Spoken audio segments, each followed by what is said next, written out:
ایک نیا سوال یہ ہے جو ہمارے ملک میں پاکستان میں کچھ ہی دنوں سے لوگوں نے رات کو اذان دینا شروع کی ہے اور یہ سمجھتے ہیں کہ اذانوں کے ذریعے سے اس وبا کو ٹالنے میں انہیں مدد ملے گی۔ سب سے پہلی بات تو یہ ہے کہ یہ سمجھنا چاہیے کہ اذان صرف نماز ہی کے لیے نہیں دی جاتی۔ جن لوگوں میں یہ تصور ہے کہ اذان صرف فرض نماز کے لیے دی جاتی ہے اور اس کے ذریعے مسجد کی طرف دعوت دی جاتی ہے، یہ تصور غلط ہے۔ بہت سے مواقع پر شریعت کہتی ہے کہ اگر یہ موقع پیش آ جائے تو تمہیں چاہیے کہ تم اذان دو۔ مثلا بچے کے کان میں اذان دینا، ہر ایک آدمی جانتا ہے کہ بچے کے کان میں اذان دینا۔ ایک صاحب نے ہم سے کہا کہ قرآن میں تو نہیں آیا، تو کچھ تھوڑی سی رد و کت کے بعد ہم نے کہا آسان نسخہ یہ ہے کہ جب آپ کے ہاں خود اولاد ہو تو اس کے کان میں اذان نہ دیجیے گا، کیونکہ قرآن میں نہیں آیا، آپ اپنے مسلک پہ عمل کر لیجیے۔ ٹھیک 6 سال کے بعد اس بچے کو اللہ تعالیٰ نے ایک بڑا خوبصورت بیٹا عنایت فرمایا اور آ کے فرمانے لگے کہ جی چاہتا ہے آپ اذان دیں۔ ہم نے کہا وہ تو قرآن میں نہیں آیا، ہم کیسے اذان دیں، قرآن کے خلاف کیسے چلیں؟ کہنے لگے نہیں، ضرور جانا ہے۔ ہم نے کہا حدیث میں آیا ہے اور حدیث آپ مانتے نہیں، تو اب میں کیسے چلا جاؤں؟ اس لیے یہ جو لوگ بغیر علم کے دین میں دخل دیتے ہیں نا، یہ بڑی خطرناک چیز ہے، یہ بڑی خطرناک چیزیں ہیں۔ حضرت رسالت مآب صلی اللہ علیہ وسلم کی احادیث کو دین سے نکال دینا اور دین کی بنیاد محض کتاب پر سمجھنا کہ کتاب اللہ کافی ہے، یہ بات ٹھیک نہیں۔ یہ تو ایسی خیال میں بات آ گئی، لیکن شریعت 5 نمازوں کے علاوہ بھی اذان کی قائل ہے۔ مثلا آپ کو یہ ایک مثال دی کہ بچہ ہے، اس کے لیے ملا علی قاری رحمۃ اللہ علیہ نے مشکات کی شرح میں مرقات میں ایک حدیث نقل کی ہے کہ سیدنا علی رضی اللہ عنہ کی روایت میں کہ وہ یہ فرماتے تھے کہ اگر کسی انسان کو تم دیکھو جس پہ دکھ اور غم شدید طاری ہو گیا تو اس کے کان میں اذان دو، یہ اذان اس کے غم اور دکھ کو کم کر دے گی۔ ملا علی قاری رحمۃ اللہ علیہ نے اسے نقل کی ہے اور دیگر محدثین نے بھی اسے نقل کی ہے، اور اسی پہ لکھا ہے انہوں نے کہ فضائل میں اگرچہ یہ حدیث ضعیف ہے لیکن اس پہ عمل ہو سکتا ہے۔ 2 مواقع ہو گئے۔ فقہا نے لکھا ہے کہ جس کو شدید غصہ آ جائے اور اس غصے میں کوئی بھی تباہی پھیر سکتا ہے تو چاہیے کہ وہ اذان دے۔ یہ ایک اور موقع مل گیا۔ اسی طرح تمرد الجن، جس انسان کو جنات تنگ کرنے لگے اسے چاہیے کہ اذان دے، کیونکہ اذان کے ذریعے سے جنات بھاگ جاتے ہیں۔ فقہا نے جہاں یہ باب باندھا ہے کہ اذان کن کن مواقع پر دینا مستحب ہے، یہ اذان تو سنت موقدہ ہے جو 5 نمازوں کے لیے دی جاتی ہے۔ فقہا کہتے ہیں کچھ مواقع ایسے ہیں جہاں پہ اذان کا دینا اچھا ہے، وہ اس کو لکھتے ہیں۔ 5واں ایک موقع دیکھیں، فقہا نے لکھا ہے آگ لگ جائے تو ایسے موقعوں پر اذان دینی چاہیے۔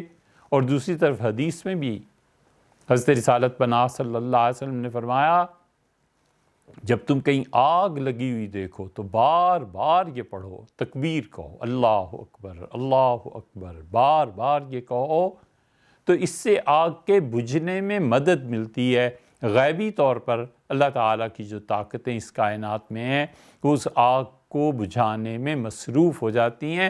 تو پہلی بات تو یہ ہو گئی کہ اذان صرف نماز ہی کے لیے نہیں ہوتی، اذان کا مختلف مواقع پر دینا، یہ فقہا نے اس کی تفصیل لکھی ہے، اور فقہا نے تصریح کی ہے کہ اذان کب کب دی جائے گی۔ شامی رحمۃ اللہ علیہ نے دوسرے باب میں جہاں اذان کا ذکر کیا ہے نا کہ 5 نمازوں کے لیے اذان یہ اور یہ، انہوں نے وہاں پر ان روایات کو بھی ذکر کیا ہے اور اس پہ تنقید بھی کی ہے کہ کون سی روایت درست ہے اور کون سی درست نہیں ہے، اور ابن حجر شافعی رحمۃ اللہ علیہ کا حوالہ بھی دیا ہے۔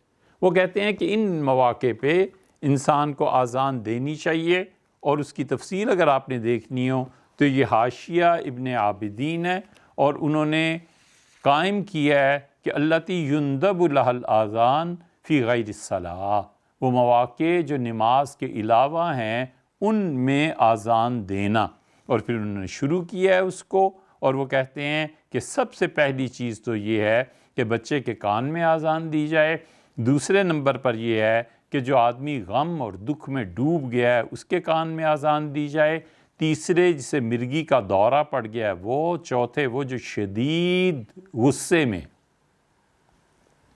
اور پانچواں وہ ہے جو اللہ تعالیٰ ہی فضل فرمائے، شاید اس امت کا ہر آدمی اذان دیے جانے کے قابل ہے، کہ جس انسان کے اخلاقیات بگڑے ہوئے ہو،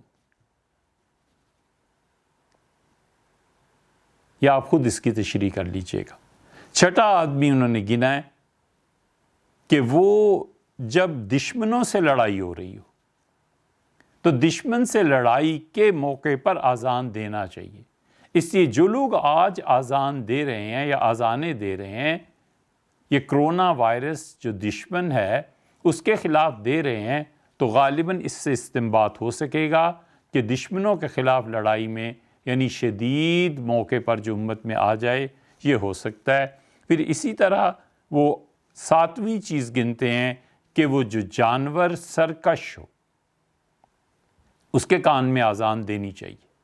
یہ تو ایسی چیز ہے کہ اب کے نہیں، پچھلے زمانے کے جو علماء اہل حدیث، وہ جو تہجد کو فرض نماز کی طرح پڑھا کرتے تھے، اور کبھی ہم نے زندگی میں نہیں دیکھا کہ ان متقی اور پرہیزگار آدمیوں کی، یعنی وہ نصف الساق پہ عمل کرتے تھے، اتنے متقی اور پرہیزگار انسان وہ بھی ایسے ہی کرتے تھے کہ فلاں جانور سرکش ہو گیا ہے، گھوڑا ہے، گدھا ہے، کوئی اور ہے، بیل ہے، گائے ہے، کہتے ہیں اذان دو اس کے کان۔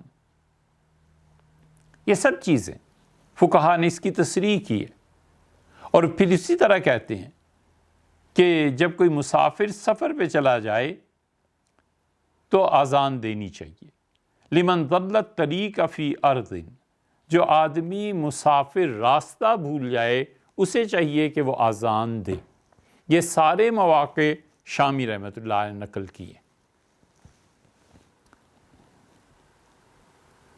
اس کے بعد ایک اور چیز سمجھنے کی ہے، وہ یہ کہ اذان کے سلسلے میں حضرت تھانوی نور اللہ مرکزہ نے امداد الفتاویٰ میں کیا لکھا ہے۔ حضرت تھانوی رحمۃ اللہ علیہ جتنے دیوبند کے حضرات ہیں سب ان کے ماننے اور ان کے نام سنے ہوئے ہیں۔ حضرت تھانوی رحمۃ اللہ علیہ نے اپنا تجربہ بیان کیا ہے اور فرمایا ہے کہ کوئی روایت تو میں نے دیکھی نہیں، لیکن سمندر میں غرق ہو جانا اور عمومی طور پر جب مرض پھیل جاتے ہیں تو میں نے اپنے بعض بزرگوں کو دیکھا ہے وہ اذان دیا کرتے تھے۔ لیکن ہمارے زمانے میں چونکہ عقیدے کا فساد زیادہ ہو گیا ہے، لہٰذا نہ دی جائے۔ امداد الفتاویٰ کی پہلی جلد میں حضرت رحمۃ اللہ نے بحث کی ہے، حضرت تھانوی رحمۃ اللہ علیہ سے منع کیا ہے، لیکن انہوں نے یہ ضرور لکھا ہے کہ ہم نے بزرگوں کو دیکھا ایسے مواقع پر اذان دیا کرتے تھے، تو اس کا مطلب یہ ہوا کہ جس انسان کا عقیدہ خراب نہیں ہے اسے بہرحال اجازت تو ہے اذان کی۔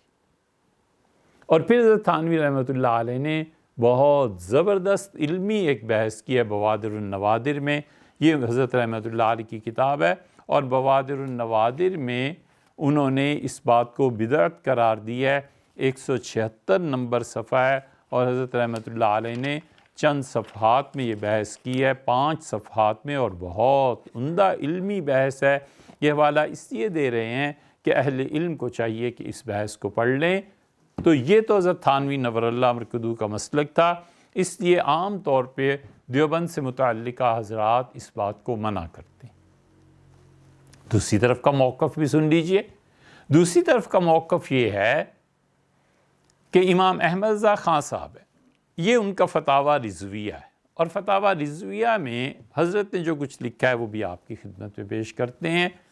انہوں نے لکھا ہے کہ بغرض طلب باران، بارش نہ ہو رہی ہو تو بارش کے لیے، یا دفع وبا، یا کوئی وبا پھیل جائے اس کے لیے، جیسے آج کل کرونا وائرس پھیلا ہوا ہے، تو وہ جو آذان اس وقت دینا ہے وہ اس لیے نہیں ہوتا کہ لوگوں کو مسجد میں بلایا جائے کہ نماز پڑھو، بلکہ لوگ اس وقت ذکر کر رہے ہوتے ہیں، اور ذکر الہی جو ہے یہ مسجد میں جائز بھی ہے، اور ذکر الہی اس لیے کرتے ہیں کہ آذان کی صورت میں اللہ کو یاد کرنا ہے، اللہ کے لیے آذان دینی ہے تاکہ اس وبا کو ٹال دے۔ ان کے فتوے کی بنیاد یاد الہی پہ ہے، اللہ کے ذکر پہ ہے۔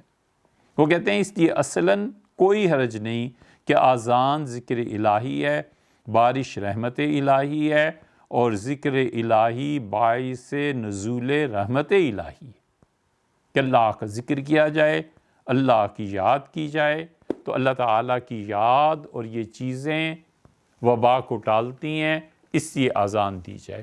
تو جو لوگ آذان دیتے ہیں، مناسب یہ ہے کہ لڑا جھگڑا نہ چاہے۔ کوئی نہیں دینا چاہتا اس کی مرضی، کوئی دینا چاہتا ہے اور اپنے امام حضرت احمد رضا خان صاحب کے فتوے پہ عمل کرنا چاہتا ہے، اس کی مرضی۔ آخر ایسی مشکل کیا پیش آ گئی ہے کہ ہم لڑائی کے بغیر اور ایک دوسرے کو بدعتی اور متبع سنت قرار دیے بغیر آرام نہ کریں؟ کیا ضرورت؟ لڑائی حرام ہے، اور کون سا کسی نے فرض واجب کہا ہے؟ زیادہ سے زیادہ مستحب ہے۔ تو مستحب کام پہ لڑا تھوڑی کرتے ہیں۔ مستحب کام کوئی کرتا ہے، وہ سمجھتا ہے اسے ثواب ملے گا تو اس کی مرضی۔ ایک آدمی سمجھتا ہے کہ یہ بدعت ہے اور مجھے اس سے اجتناب کرنا چاہیے، اس کی مرضی۔ تو یہ دونوں فتاویٰ آپ کے سامنے ہیں۔ اس لیے جو لوگ آذان دیتے ہیں لیکن انہیں ایک خیال کرنا چاہیے کہ جو بھی اس مستحب پر عمل کرنا چاہیں، جناب امام احمد رضا بریلوی ان کے مسلک پر عمل کرنا چاہیں، انہیں چاہیے کہ آذان ایسے تو نہ دیں کہ ہمسایوں کی نیند خراب ہو، لوگ ڈر جائیں، لوگ پریشان ہو جائیں۔ ہلکی آواز سے بھی آذان دی جا سکتی۔ تو یہ دونوں فتاویٰ آپ کے سامنے ہیں، اور بنیادی طور پر یہ جاننا چاہیے کہ آذان 5 وقتہ نماز کے علاوہ بھی ہوا کرتی ہے، اور یہ علم اسی وقت آئے گا جب آپ پڑھیں گے، مگر ہم مسلمان پڑھیں کیوں؟